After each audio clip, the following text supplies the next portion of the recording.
વસ્તુ યાદ રાખજો, જે એમએલએ અને જે સાંસદ આ સમાજને સપોર્ટ નથી કરતા ને એને કાલ કલે ઉઠીને એના ઘેરનો ઘેરાવો કરવાની તાકાત ધરાવીએ છીએ.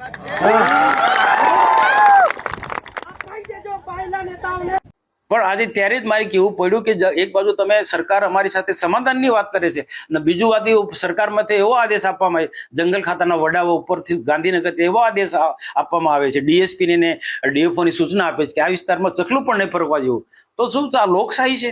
આદિવાસીઓ પર આ રીતના તમે જુલમ ગુજારો છો. સાગબારાના તાલુકાના ખેડૂતો સાજી અન્યાય કરી રહ્યા છે, એનો બધા વિરોધ કરવાના છે.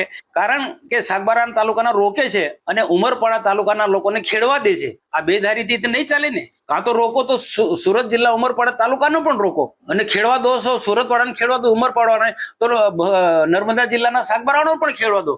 તો આ જ પ્રકારની જે પોલિસી છે એનો સખત નારાજગી છે.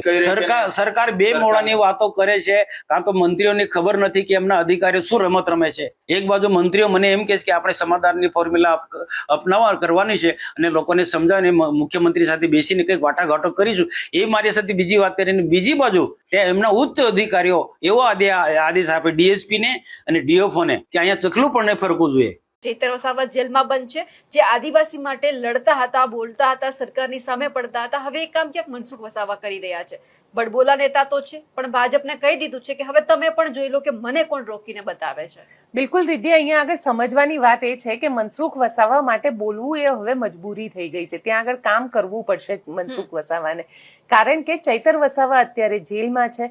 ચૈતર વસાવા જેલમાં હોવાના કારણે જે આદિવાસીઓનો પ્રશ્ન છે અને એમાં પણ સાગબારાનો જે પ્રશ્ન છે આખો, એ પ્રશ્નને લઈને છેલ્લા ઘણા ટાઈમથી ત્યાં આગળ બબાલ ચાલી રહી છે. લીલાબેન વસાવાએ રાજીનામું આપી દીધું અને નામ આવ્યું ત્યાં આગળ નીલ રાવનું.